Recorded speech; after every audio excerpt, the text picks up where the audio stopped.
so happy. Ever since we heard him in Washington, I've known I wanted you to hear the same thing that we heard. And so, Dave Sanderson, Man of the Hour.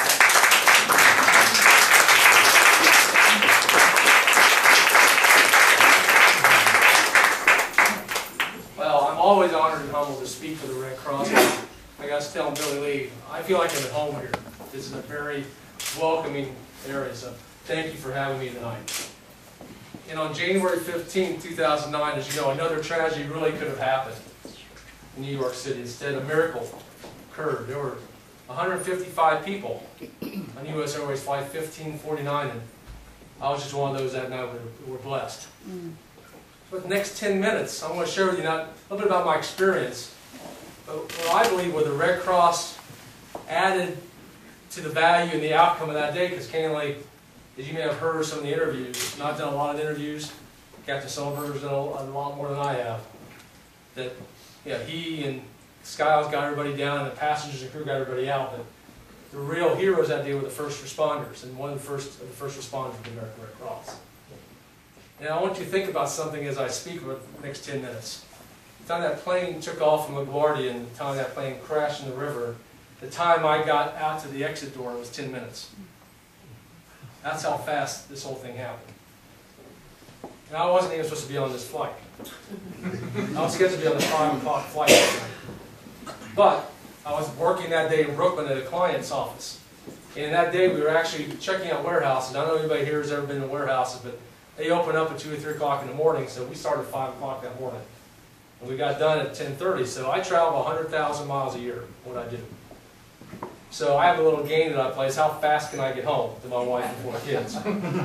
So I called the travel agent and she put me on flight 1549. I gave up a first class seat at 5 o'clock for seat 15A, which is 4 rows behind the left wing.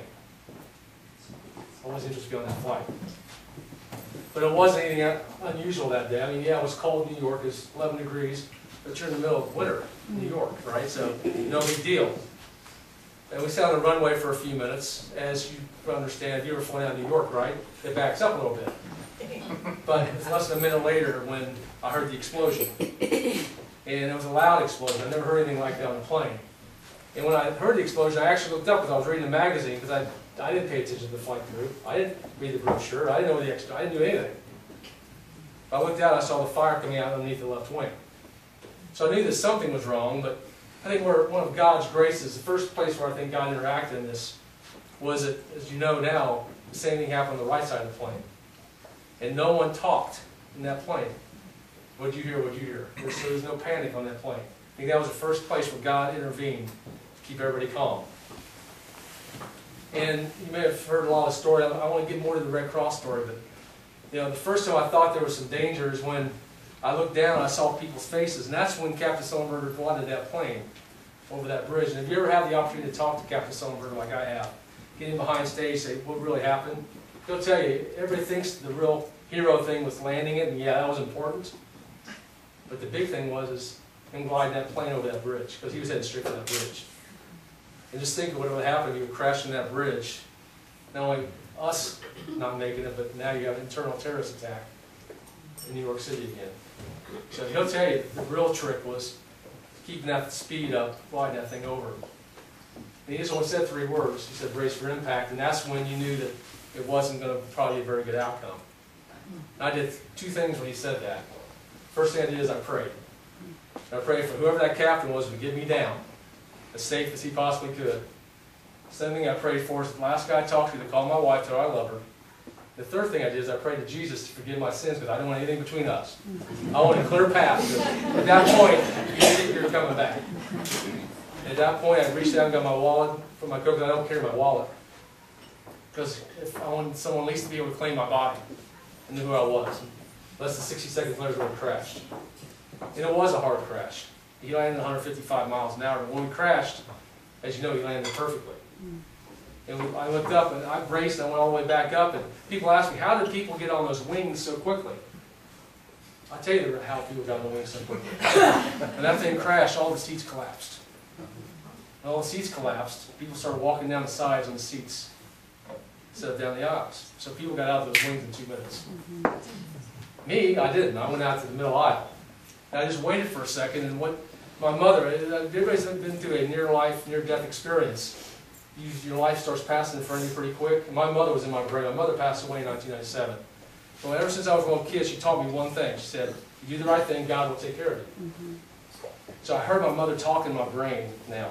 So I just waited for a couple seconds to wait to make sure anybody from the back was out, because I wanted to make sure that if there's anybody needed help, they could get help. I was the last guy out in the back of the plane. I got to the right wing. I never got out of the wing.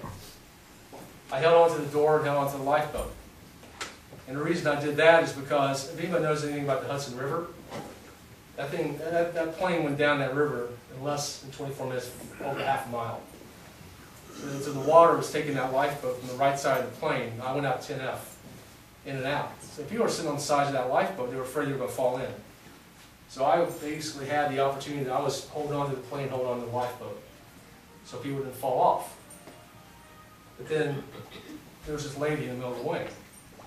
And I looked down the wing, and it was an amazing sight. And it's, like I said, Songbird is right. The real heroes of the day were the first responders, and the first of the first responders was the New York Waterways. So they were there in less than 2 minutes. This thing happened in Dallas, Orlando, anyplace else, you don't get the same outcome. But there was this lady standing in the middle of the wing, and she had a baby. You may have heard this story.